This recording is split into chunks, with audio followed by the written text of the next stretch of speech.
ምናልባትም የሰጠህ ካደጋ ሊከለክልህ ይሆናል። ባይሰጥህ ኖሮ አደጋ ውስጥ ልትወድቅ ትችል ነበር። ምናልባትም የከለከለህ ሊሰጥህ ይሆናል።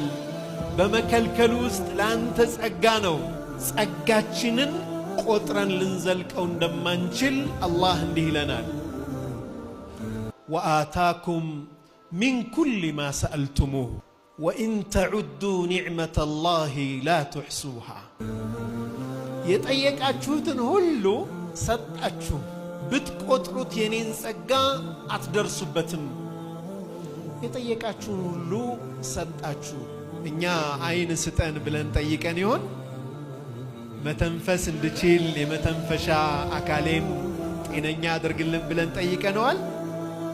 አይ ወአታኩም ሚን ኩሊ ማ ሰአልቱሙሁ ማለት የሚያስፈልጋችሁን ነገር በሙሉ ለናንተ አደረገላችሁ ማለት ነው።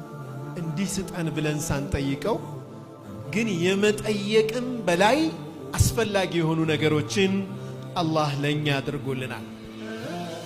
አለም ተረው አትመለከቱም እንዴ አነ አላህ ሰኸረ ለኩም ማ ፊ ሰማዋት ወማ ፊ ልአርድ፣ በሰማያትና በምድር ያለን ሁሉ ለናንተ የገራላችሁ መሆኑን አትመለከቱም እንዴ?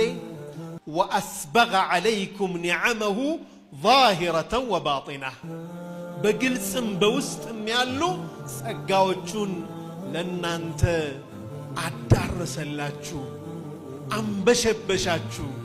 አንድ ወንድም ሁሌ ጁምዓ ቴክስት ያደርግልኛል። ከዛ እደውልለታለሁ፣ እንዴት ነህ እለዋለሁ።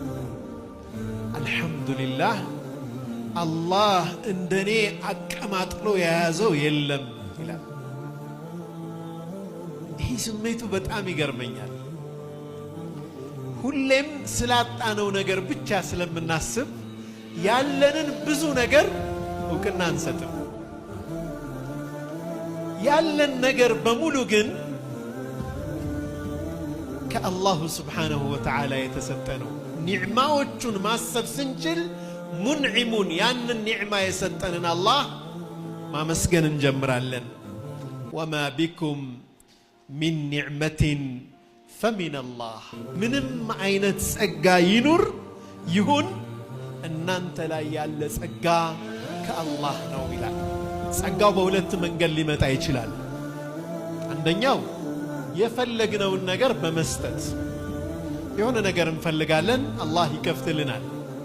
ሁለተኛው የፈለግነውን ነገር በመከልከልም ጸጋውን ይገልጽልናል።